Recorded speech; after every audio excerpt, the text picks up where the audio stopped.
So I was sitting there, barbecue sauce on my titties, pondering what the next video should be. Daredevil still needs finished, I'm aware, but I wanted to do a fast little thing just to tide my tiny little audience over for the time being. Then, of course, social media, or more accurately, life, decided to just piss a topic into my lap. With Christopher Plummer passing away, I found myself reminiscing on a film of his I saw quite recently that blew my mind and revitalized my passion for not only movies, but history as well. Waterloo. Released in 1970, Waterloo follows Napoleon Bonaparte in his last days as Emperor of France. When he's exiled, when he returns to France, and as the name states, his final battle at Waterloo against the coalition powers. This is where he fought against the Prussians, led by Field Marshal Blucher, and the British, under the Duke of Wellington, Arthur Wellesley, portrayed in the film by Christopher Plummer. The film is largely a build-up to the Waterloo confrontation, which takes up a decent chunk of the film's second half, but it explains why Napoleon travelled through that way. It portrays the battle as it happened, and the immediate aftermath. Not really a lot to say in terms of plot, so let's just get into the goodness. This hyperfixation on the last battle of Napoleon's career makes the pacing incredibly tight, because there's little time for faffing around. And this isn't the only admirable thing about Waterloo. Where do I even start? The production aspect? Yeah, sure, that's probably a good place. During production, it was shot entirely within the Ukraine, and the extras used for the battle scenes were all Soviet Army reserves.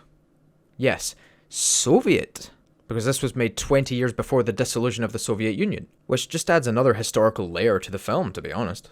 This means that in the large, wide-shot battles, every person on screen is real. And holy God, is there a lot of people. Look!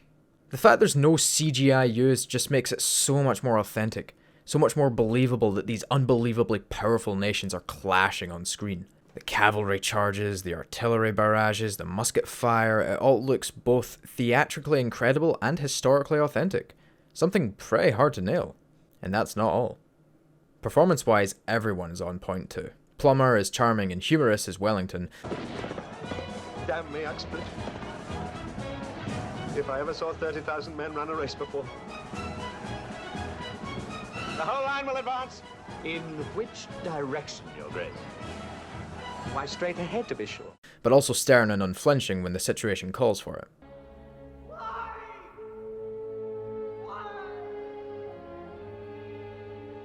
Next to a battle lost, the saddest thing is a battle won.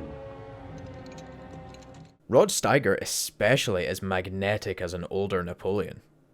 Desperate to win and secure his future against the Allied coalition. His first scene is absorbing as hell. He's silent, contemplative.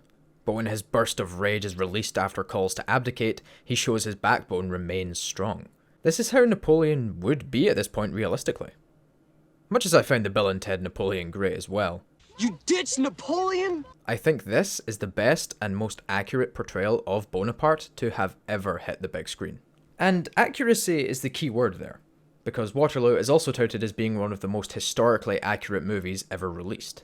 I enjoy history, but I'm not yet incredibly well versed in it. So I'll just link History Buff's video on Waterloo, it's well worth a watch here. Thankfully the film condenses the historical context of the film down in the intro to allow the film to make sense to those who are not aware of the history. Even if this is the case, it's a remarkably powerful film to showcase massive battles, a compelling figure in Bonaparte, and a fascinating period of history that is dramatic enough to lend itself to such a movie.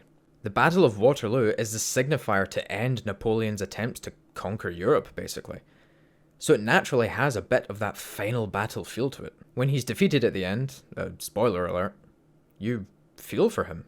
The last throes of a significant historical figure, yes, but also the final straw to break a broken man's back. It's powerful stuff, and that makes Waterloo ever the more significant.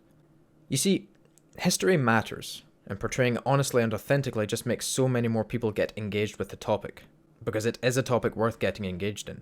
To censor it, to pretty it up, does a disservice to everyone who was involved in such an event.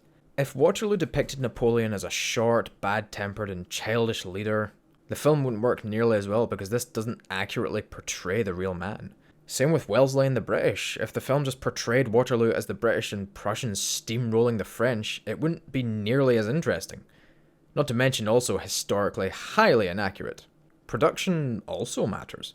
Again, scenes like this shot today would use green screen and computer-generated soldiers to fill out the battlefield, which just isn't as impressive as what is depicted. It also lowers the impact of the conflict because they're not real people doing all the stuff that you see. To quote history buffs, they really don't make them like this anymore. This is why Waterloo deserves respect. It looks great, the performances are great, and the production history is fascinating. But it's also highly accurate in its portrayal of the battle and the overall period. It nails both cinema and history with aces, which is harder to nail than Bill Cosby the day after roofies were invented. Get it watched, out of respect for Christopher Plummer, but also to just enjoy yourself, and leave with a sense that you know a little more about the period than you did before. It's definitely worth it.